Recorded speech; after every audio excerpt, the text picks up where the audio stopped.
നല്ല മഴ. അപ്പം നമുക്ക് എന്തെങ്കിലും സ്പെഷ്യൽ ആയിട്ട് ഉണ്ടാക്കിയാലോ? എന്തുണ്ടാക്കും? പാസ്ത. അപ്പൊ വെൽക്കം പറ.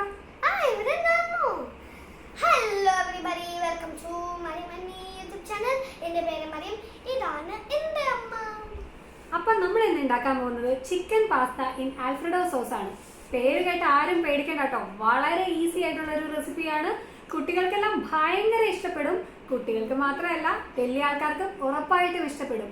അപ്പം ഒട്ടും താമസിക്കാതെ നമുക്ക് നമ്മുടെ റെസിപ്പിയിലേക്ക് കിടക്കാം.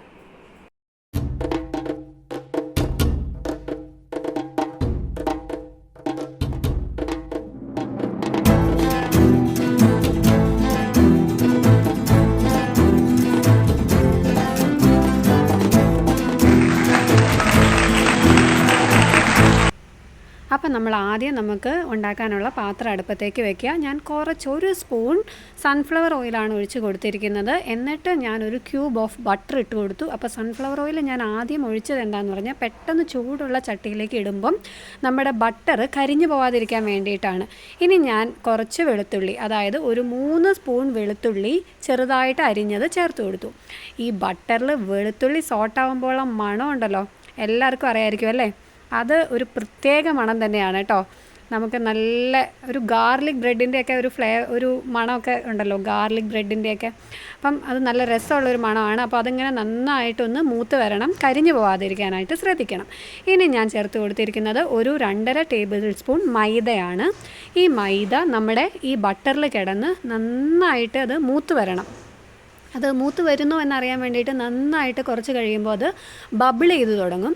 ഈ ബബിൾ ചെയ്ത് തുടങ്ങുന്ന ഒരു സ്റ്റേജ് എത്തിക്കഴിയുമ്പോൾ നമുക്കറിയാം മൈദ കുക്കായിട്ടുണ്ടെന്നുള്ളത്. അപ്പം ആ ബബിൾ ചെയ്ത് വരുന്ന ഒരു സമയം വരെ നമ്മൾ നന്നായിട്ട് അതിനെ ഇളക്കി കൊടുക്കുക. അപ്പം ഈ മൈദയും ബട്ടറും അതുപോലെ നമ്മുടെ ഗാർലിക്കും എല്ലാം കൂടെ മിക്സായിട്ട് ഇത് നന്നായിട്ട് ബബിൾ ചെയ്ത് വരട്ടെ. ഇത് ബബിൾ ചെയ്ത് തുടങ്ങുമ്പോൾ ഇതാ നോക്കൂ, അതിങ്ങനെ പതഞ്ഞ് ഒരു ബബിൾ ചെയ്ത് വരുന്ന ഒരു സ്റ്റേജ് ആയി കണ്ടോ.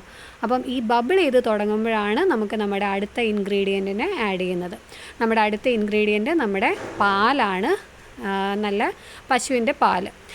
അപ്പം പാൽ ആഡ് ചെയ്ത് കൊടുക്കുക. ഈ പാൽ നമുക്ക് ഒന്നിച്ച് ആഡ് ചെയ്ത് കൊടുക്കരുത്. നമ്മൾ വൈറ്റ് സോസാണ് ഉണ്ടാക്കുന്നത്. വൈറ്റ് സോസ് നമ്മൾ ഉണ്ടാക്കുമ്പം പാൽ ഒന്നിച്ച് ആഡ് ചെയ്ത് കൊടുത്തു കഴിഞ്ഞിട്ടുണ്ടെങ്കിൽ അത് പിന്നീട് നമുക്ക് കറക്റ്റ് കൺസിസ്റ്റൻസിയിലേക്ക് എത്തിക്കാനും അത് എന്താ പറയുക, അതിന് കട്ട കൂടാതെ അത് പ്രോപ്പറായിട്ടൊരു സോസ് ഉണ്ടാക്കി എടുക്കാനും കുറച്ച് ബുദ്ധിമുട്ടാണ്. കുറേശ്ശെ ആഡ് ചെയ്ത് കൊടുക്കുക.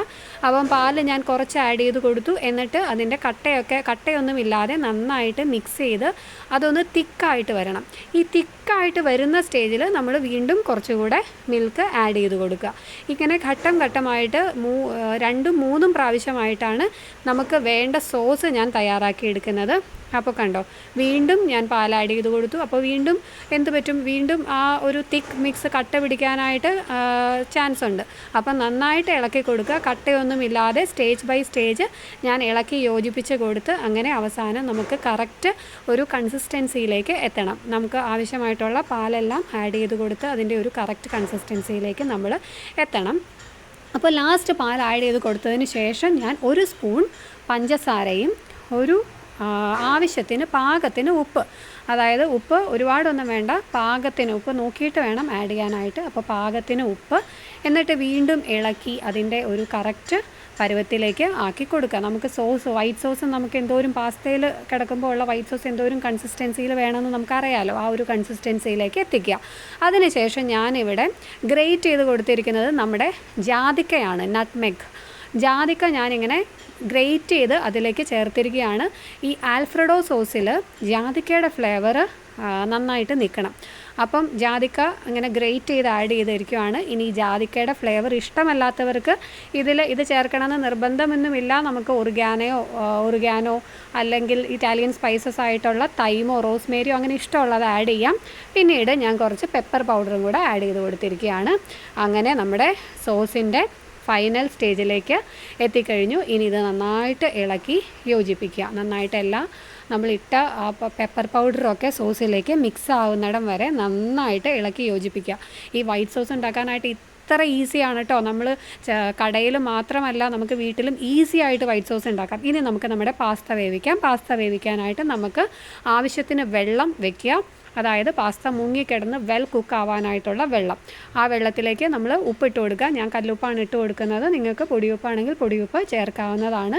ഇനി ഞാനവിടെ 1 സ്പൂൺ ഒലീവ് ഓയിലാണ് ചേർത്ത് കൊടുത്തിരിക്കുന്നത്. ഇനി അത് നന്നായിട്ട് തിളയ്ക്കണം. നന്നായിട്ട് വെട്ടിത്തിളയ്ക്കുന്ന വെള്ളത്തിലേക്ക് വേണം നമ്മുടെ പാസ്ത ഇട്ട് കൊടുക്കാനായിട്ട്. ഞാനിവിടെ പാസ്തയിൽ പെനയാണ് യൂസ് ചെയ്തേക്കുന്നത്. നിങ്ങൾക്ക് ഏത് പാസ്ത വേണമെങ്കിലും യൂസ് ചെയ്യാം. ഇതിന് ശേഷം നന്നായിട്ട് തിളയ്ക്കുമ്പോൾ ഒന്ന് മിക്സ് ചെയ്ത് തീ കുറച്ചിട്ട് പാസ്ത നല്ല പോലെ വേവിച്ചെടുക്കുക.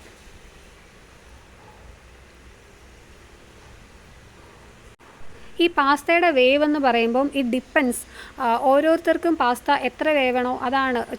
ചിലർക്ക് പാസ്ത ഒത്തിരി വേവുന്നത് ഇഷ്ടമായിരിക്കില്ല. ചിലർക്ക് പാസ്ത നന്നായിട്ട് വേവണം. അപ്പം അത് നിങ്ങളുടെ ഓരോരുത്തരുടെയും വേവിനനുസരിച്ച് അത് പാസ്ത നമ്മൾ തൊട്ട് നോക്കി നമ്മുടെ വളരെ ഈസി ആയിട്ട് പറഞ്ഞാൽ നമ്മുടെ ചോറൊക്കെ നമ്മൾ വെന്തോന്ന് നോക്കുമല്ലേ, അങ്ങനെ നോക്കി നമ്മൾ വേവിച്ചെടുക്കുക. അപ്പം പാസ്ത നന്നായിട്ട് ഇളക്കി കൊടുക്കുക. ഇത് അടി പിടിക്കാനായിട്ട് സമ്മതിക്കരുത്. നമ്മൾ ഇളക്കി കൊടുത്ത് തീ കുറച്ചിട്ട് നന്നായിട്ട് അതിനെ കുക്ക് ചെയ്ത് എടുക്കുക. ഇടയ്ക്കിടയ്ക്ക് ഇളക്കി കൊടുത്തുകൊണ്ടിരിക്കണം. ഇനി നോക്കൂ, പാസ്ത നമ്മൾ വെന്തോ എന്ന് നമുക്കൊന്ന് നോക്കാം. കൈ വെച്ച് ഇങ്ങനെ പ്രസ് ചെയ്ത് നോക്കിയാൽ പാസ്ത വെന്തിട്ടുണ്ട്. ഇനി അതിനെ ഡ്രെയിൻ ചെയ്ത് മാറ്റി വയ്ക്കുക. ഇനി നമ്മൾ ഒരു സോസ് പാനിലേക്ക് കുറച്ച് ഞാൻ സൺഫ്ലവർ ഓയിലാണ് യൂസ് ചെയ്യുന്നത്. കാരണം എൻ്റെ മോൾക്ക് ഒലീവ് ഓയിലിൻ്റെ ടേസ്റ്റ് അത്ര ഇഷ്ടമല്ല. പക്ഷേ നമുക്ക് ഒലീവ് ഓയിൽ വേണമെങ്കിൽ ഒലീവ് ഓയിൽ ചേർക്കാം. ഒലീവ് ഓയിൽ ഇഷ്ടമുള്ളവർക്ക് ഒലീവ് ഓയിൽ ചേർക്കാം. ഇനി നമുക്ക് ഇഷ്ടമുള്ള വെജിറ്റബിൾസ് എല്ലാം ഇതിൽ ചേർക്കാം. എന്തൊക്കെ വെജിറ്റബിൾസ് നമുക്ക് വേണോ അതൊക്കെ ചേർക്കാം. ഞാനിപ്പോൾ ഇവിടെ ചേർത്തിരിക്കുന്നത് red capsicum, green capsicum, broccoli and mushroom. ഇത്രയാണ് ഞാൻ ചേർത്തിരിക്കുന്നത്. ഇനി അതിലേക്ക് കുറച്ച് ഉപ്പും കുറച്ച് പെപ്പർ പൗഡറും കൂടെ ഇട്ട് ഇതൊന്ന് സോട്ട് ചെയ്ത് നന്നായിട്ട് എടുക്കുക. വെജിറ്റബിൾസ് എല്ലാം സോട്ട് ചെയ്ത് എടുക്കുക. ഇനി പ്രോസസ്സ് വളരെ സിമ്പിളാണ്. ഇതെല്ലാം കൂടെ മിക്സ് ചെയ്താൽ മതി. അപ്പം നോക്കൂ, നമ്മുടെ വൈറ്റ് സോസ് ഉണ്ടാക്കി വെച്ചിരിക്കുന്നതിലേക്ക് നമ്മൾ കുക്ക് ചെയ്ത് ഡ്രെയിൻ ചെയ്ത് വെച്ചിരിക്കുന്ന പാസ്ത ചേർത്ത് കൊടുക്കുക. പെനയാണ് ഞാൻ യൂസ് ചെയ്തിരിക്കുന്നത്. അപ്പം അത് നന്നായിട്ടൊന്ന് മിക്സ് ചെയ്യുക. മിക്സ് ചെയ്തതിന് ശേഷം അതിലേക്ക് നമ്മൾ ഇനി അടുത്തത് നമ്മുടെ സോട്ട് ചെയ്ത് വെച്ചിരിക്കുന്ന വെജിറ്റബിൾസ് എല്ലാം ചേർത്ത് കൊടുത്തു. ഇതുകൂടാതെ നമ്മളിന്നുണ്ടാക്കുന്നത് chicken pasta in Alfredo sauce ആണല്ലോ. അപ്പം ഞാൻ ചിക്കൻ ഓൾറെഡി ഞാൻ വേവിച്ച് വെച്ചിട്ടുണ്ട്. ഉപ്പും കുരുമുളകും ചേർത്ത് ഞാൻ കുക്ക് ചെയ്ത് വെച്ചിട്ടുണ്ട്. കുക്ക് ചെയ്തോ സോട്ട് ചെയ്തോ ചേർക്കാവുന്നതാണ്. ആ ചിക്കൻ ക്യൂബ്സും കൂടെ ചേർത്ത് കൊടുക്കുക. അപ്പം ഞാനിവിടെ ബോൺലെസ് ആയിട്ടുള്ള ബ്രസ്റ്റ് പീസാണ് ചിക്കൻ്റെ എടുത്തിരിക്കുന്നത്. നിങ്ങൾക്ക് ഇഷ്ടമുള്ളത് എടുക്കാം. ബോൺലെസ് ആണെങ്കിൽ കുറച്ചും കൂടെ കഴിക്കാനായിട്ട് എളുപ്പമുണ്ടാകും. കുട്ടികൾക്കൊക്കെ എല്ലൊന്നും ഇല്ലെങ്കിൽ നമ്മുടെ പാസ്തയിൽ കഴിക്കാനായിട്ട് എളുപ്പമുണ്ടാവും. ഇനി ഇതെല്ലാം കൂടെ നന്നായിട്ട് മിക്സാക്കി ഇടുക. ഈ പെനയുടെ ഉള്ളിലേക്കുണ്ടല്ലോ, അതായത് പെനയുടെ എന്ന് പറഞ്ഞൊരു ട്യൂബ് ഫോം പോലെയാണല്ലോ ഇരിക്കുന്നത്. ഇതിൻ്റെ ഉള്ളിലേക്ക് ആ സോസൊക്കെ അങ്ങ് കയറണം. എപ്പോഴാണ് നമുക്ക് വായിലിട്ട് അതങ്ങ് കടിക്കുമ്പോഴത്തേക്കും ആ ഒരു ജ്യൂസിനെസ് ഒക്കെ കിട്ടുകയുള്ളൂ. ഞാൻ ലാസ്റ്റ് ആഡ് ചെയ്ത് കൊടുത്തിരിക്കുന്നത് ഒരു 4 ടേബിൾ സ്പൂൺ ഓഫ് ഫ്രഷ് ക്രീമാണ്. ഇത് ഓപ്ഷണലാണ്. ഇഷ്ടമുണ്ടെങ്കിൽ മാത്രം ചേർത്താൽ മതി.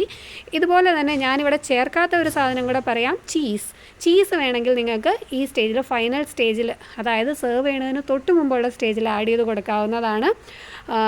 കുറച്ചും കൂടെ റിച്ച് ആക്കണം എന്നുണ്ടെങ്കിൽ ഞാനിവിടെ ചീസ് ആഡ് ചെയ്ത് കൊടുത്തിട്ടില്ല.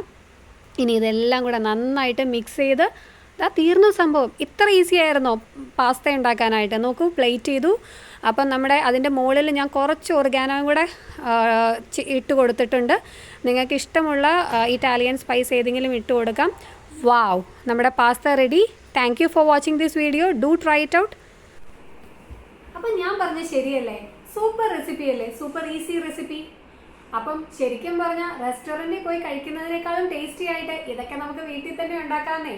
അപ്പോൾ എല്ലാവരും ഒന്ന് ട്രൈ ചെയ്ത് നോക്കാം. അതിനു മുമ്പ് മറിയം, എന്റെ പാസ്ത എങ്ങനെ ഉണ്ടായിരുന്നു ഒന്ന് പറഞ്ഞു കൊടുത്തേ. Super officially certified by Mariyam Tejo. അതെ, മറിയം സർട്ടിഫൈഡ് കഴിഞ്ഞു. അപ്പൊ നിങ്ങളും ഉണ്ടാക്കി നോക്കാം. Thank you so much for watching our video. Like if you like, if you don't like, ഇങ്ങനെ ലൈക്ക് അടിച്ചേ. Bye bye. ബൈ.